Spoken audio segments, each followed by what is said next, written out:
on getting raped in jail and hanging himself. Yeah. At a party. You know what I'm saying? Yeah. And it's like, yo, like who would think about doing that at a party? Yeah. But I think Mel understood that people only care about the rhythm.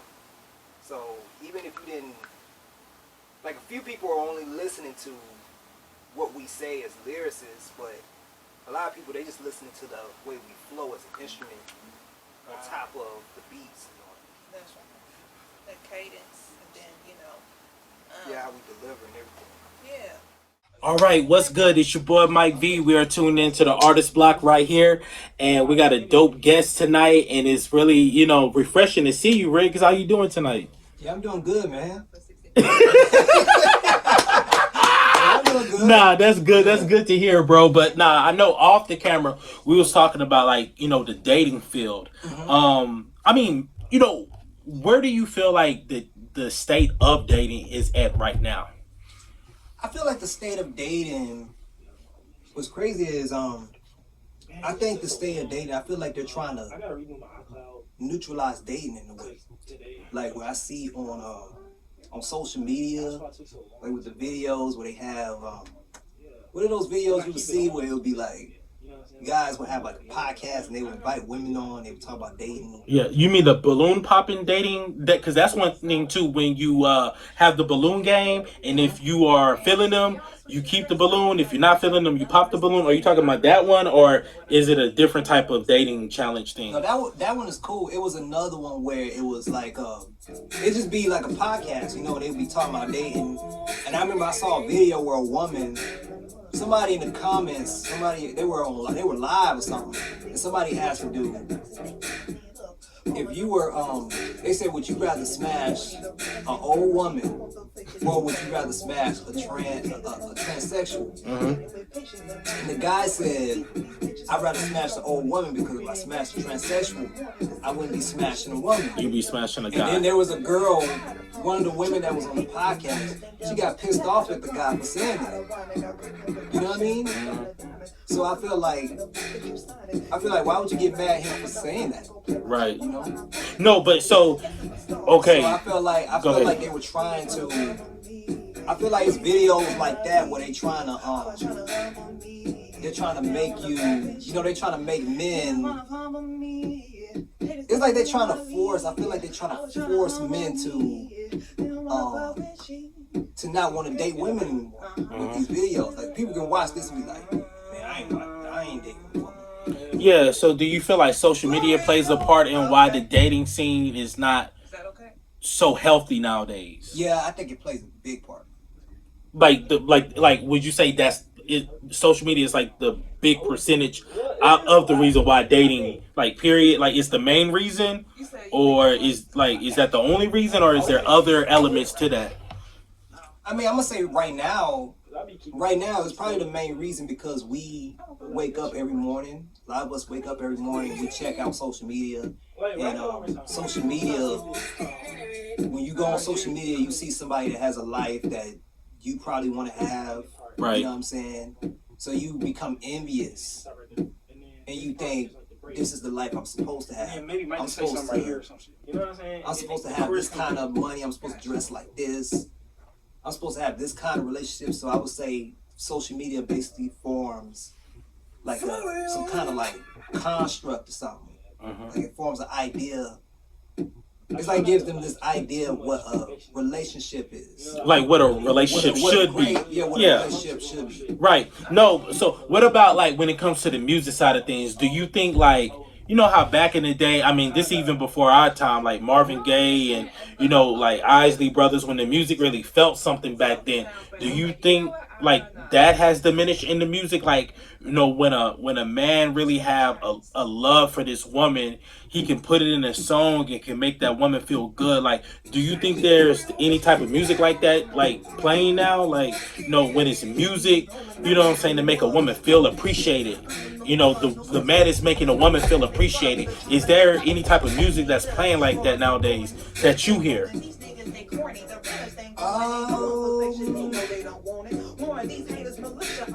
I'ma say their music like that. You barely find it. I think that's more on the underground. It might be more on the underground side. I don't really see it in today's time like that. I see it. I don't think we see it in today's time like that. I think it's because people would say, it's probably because people would say that's simple, you know? Yeah, so like Keith Sweat, they call Keith Sweat, they say, like I love Keith Sweat, right? I love his music, but they would say he's begging. Yeah, so they would say that's simple. Really? Well, that is like the older version of simping, but it was just, but R&B music back in the 90s, people refer to that when it comes to like love making music or like music that make a person feel love and wanted. They said 90s music is the go-to music. So I mean, what other artists that's doing it in this time that can connect to the women? Because I feel like nowadays it's just about sneaky links and just trying to hook up with each other, and we want that, you know, that type of love, that especially for us black folks, we want that type of love to make us feel strong and, you know, feel like, you know, us as a unit. And we don't have that type of music to make us feel like a unit. So I mean, do you feel like that type of music, it don't exist at all? But how would you approach, you know, saying a woman in person? Because on Instagram it's easy. I'm not saying it's easy to get a response, but it's easy to send a message to a girl and you're not going to see her face expression when she rejects you. If she reads the message, don't reply, that's fine. But like, to talk to a girl in person and holler at her, how do you feel about that? How do I feel about that compared to IG? I prefer that more than IG. I think that's more challenging. Because that's more challenging because it really tests like your courage. You know? Even if you do get rejected, it's kind of like, it's not even about the rejection. It's not about the end result. I think it's more about like, yo, I did it. Like, can I do this? Can I talk to her? You know? So I think that having that thrill, having that courage, having that, like, it empowers you. Because you can be like, yo, I talked to this chick. But you still got to be strategic because one thing I noticed is that a lot of women, I feel like a lot of women, they always have some friends with them. So I do think we got to be strategic in our approach because we don't want to be the odd man out. You know what I'm saying? So I think you got to wait till the women are alone. That way you can work your magic. Whatever. Yeah. You know? Yeah, because like, it's in person when you try to talk to a chick and let's say she's with her homegirls. The task is harder because you got her with her homegirls and you're just only trying to impress her, but there's other elements to it where you got her homegirls maybe, you know what I'm saying, might want to hate on you and be like, nah, he's no good, or he's not the perfect fit for you, and you don't really get that real organic one-on-one.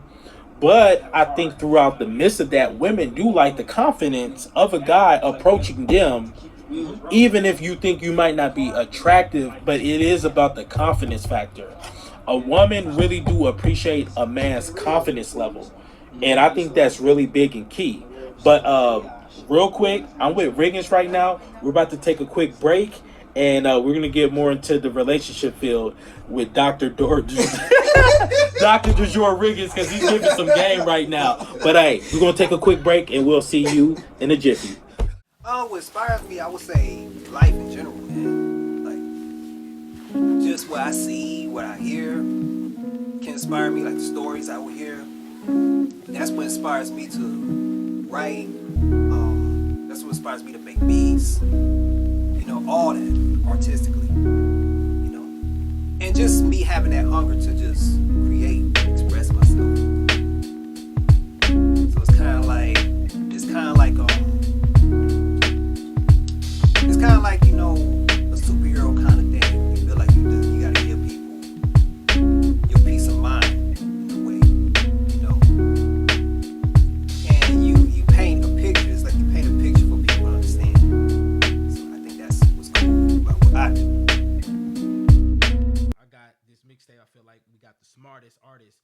I'm looking for the smartest artist, and then that's when I cue in Deuce Froze, and that's it for you. You don't really need to do much after like I say like Deuce Froze, like I'm gonna cue him up, and that's it. You don't have to really say anything else. All right. I mean, these are simple lines. So Exactly. There's only one sentence line, so I'm good. Yeah. Only on my part. And clothes were off from you know. All right, we'll give a listen straight from the top and just do a little test run. All right. All right. I mean, would you entertain the relationship in the first place since you say you wouldn't be serious to the relationship? Or, like, would you kind of just cut it off before it even started? Would I cut it off? Are you talking about when they first tell me? Because you say you wouldn't, she has a kid, right? So you're not going to take her, like, serious from the beginning.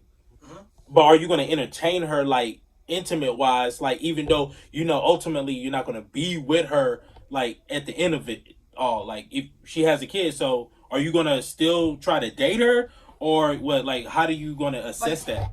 Probably just going out on dates and see, you know what I mean?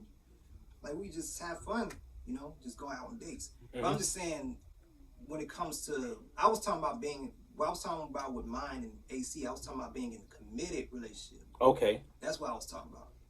Because there's some people that just want to go out and date, or they trying to find, you know, they just trying to go out on dates, maybe get back into the rhythm of dating or something like that, you know?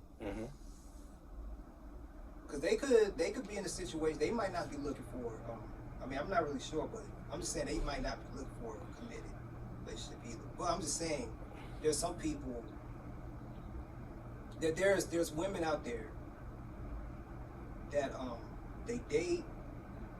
It's like when they choose dudes, it's like they look at dudes for what they can do for them and their child, because maybe the father is not in their life, you know? So I was just saying, I don't want to play stepfather when I'm not ready to, because it's like because when you first see a woman, you want to be there for her. You don't really want to be there for their children. I mean, some people do. I'm not saying it's wrong. You're wrong for that, but I'm just saying for me, I think it's a little bit different. Now, when I get older, my thoughts will change, because I'm going to be at that age where you would expect a lot of women to have kids by now. Right. And the kids are going to be old enough. And here was my main point with AC. It was just that with kids, I was talking about being in a relationship with a woman with like a newborn, like kids that are like 1, 3. You know, they might not know what's going on. They might think I'm their dad or not. But when I get older, if I'm in my 30s, they can have kids that's 8, 9, and their kids are not going to be as clingy. So it's like I can really focus on them, because I know it's like they know what I am to them, and I know what position I'm in. So it's not like I gotta try hard to be this stepdad, you know? I understand. So I was saying when I get older, I would say my thoughts will change, but if you're in your 20s, like your mid-20s, early 20s, that's kind of a lot, because you're still trying to find your rhythm in life. No, I understand, and as I said earlier, you know, everybody has non-negotiables, and it doesn't make yours bad. It just means you gotta find somebody that aligns that same way, or has that same desire as you in a relationship, right? The only reason why I could think somebody may be out front or transparent with you and say, hey, guess what, I got kids. It might be a thing of just letting you know that this is my reality. These are my current circumstances. If that's something you're okay with, great. If not, let's not waste each other's time, right? So that could be the only thing that I would think of. And I understand, you know, your position in that. I don't know if that's, to be a step parent, to be a parent in general, right? Even if you're not, say, their biological father or biological mother, that's a big responsibility, right? For anybody at any age. But I definitely understand if you're in your early stages of life, how that may be. That's an overwhelming task, in addition to whatever other tasks that you may have, right? So I understand you not wanting to have that desire to play that role at this part in your life. I get that. Yeah, that's all I was saying. I understand. Yeah, we was just having a conversation. No, I understand. Come on, cameraman Mike. Yeah, no, I'm recording y'all. I got two angles on y'all, but nah, I got this one on me particular. So you're saying, so what's the limit to kids? Like, so you would date a woman with only one kid, but you wouldn't if she had more than one kid. That's a deal breaker. I mean, I'm just saying kids in general, because I'm just saying kids in general. Like, even if she had one kid, if she had multiple kids, at my age, I don't know if I would deal with that. I would say it depends on the situation. Like, if it's a situation where, as long as you're not trying to turn me into, what is the word? You know, as long as you're not trying to turn me into like super dad, like you trying to, like, I got kids, you know. Yeah. You know, I would say I think it would be cool, you know. So if you had to, you know what I'm saying, pick your ideal girl, how would you? Who would she? How would she? Who would she be? You said who would she be? Who would she be? Like, it don't have to be a name. Like, what would it could just be like an imaginary girl. Like, what would be like your dream girl in your eyes? Somebody that's sensitive, you know, supportive. Of course, black, you know. Somebody that's definitely smart, and somebody with a little bit more patience. Mm-hmm. Meaning, like, if when shit hits the fan, they not quick to get away from you. You know what I'm saying? I think those are the ones that we really need as men. You know what I mean? Even though women, you know what I mean, you need. I think us as men, we do need the ones that are a little bit more patient with us, because you know we have this thing, especially as black men, we have this thing like we ain't supposed to cry.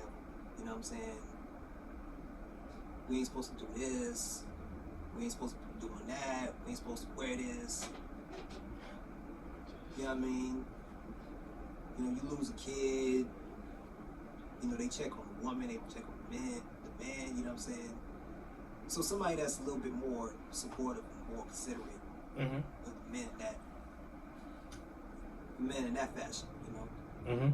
Like, so would you prefer the one, because you know you're technically in the, you know, the industry, you know, when it comes to making music, would you want the woman to be in the industry, or would you prefer her to not be? I'm not in the industry. I'm anti-industry. You anti? But I mean, you are an artist, bro. So you know other artists in the area. So there's an industry within the industry. It might not be like the industry that we're talking about, but it is an industry where they do have attractive women in that industry, and you may be attracted to them. Or do you prefer like a woman that's not making music? Woman is. Do I prefer a woman that's making? Man, I don't think I ever really thought of it. I mean, I think it would be a bonus if there was a woman that. I don't think she has to make music, but I think it would be a bonus. Right. To have a woman that makes music like I do. I do think it would be a bonus. That's like a bonus for me. So, you know, it's whatever. On everything. It's whatever, man. Nah, but hey, we recorded right now. This is just like a little test run. We talking about dating stepmoms and single moms and stuff like that. But we're about to get into a studio session shortly. This is your boy Mike B. This is an organic interview right here, unofficially, but it's going to be official once I put it up here. But we're going to record some of the behind the scenes stuff right here, so you don't want to miss it, and we'll be right back soon.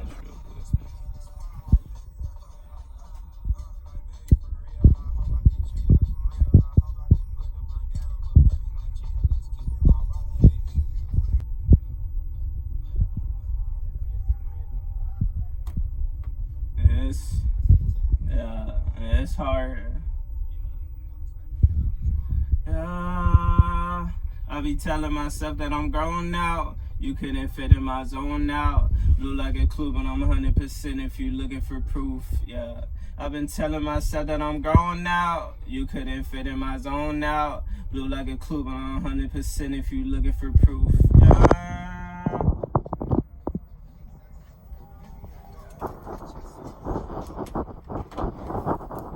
Hard. Let me see.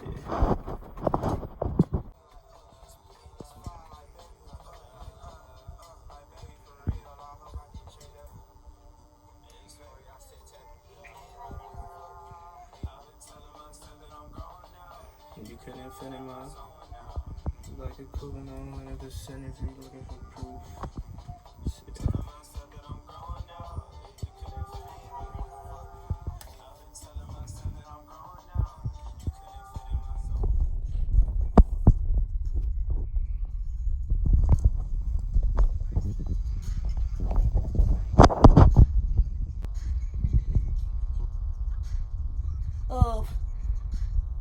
Huh?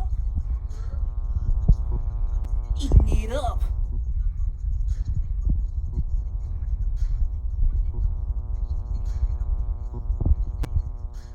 Ah, shit. Let me start it from the beginning. My bad.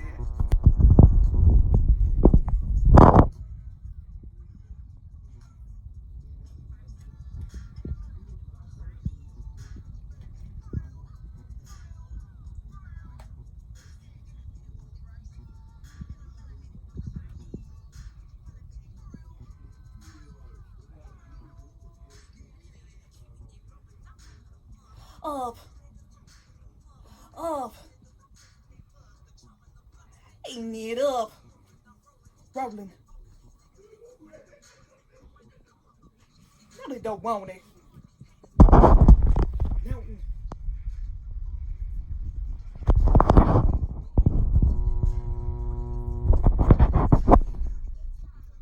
Crumbling. Fumbling. Doubling. Crying. Whining. Diamond. Huh? The signage. Yeah. Yeah. Yeah. Huh? Yeah. Yeah. Huh? Where's she? Yeah. Nicole. For what?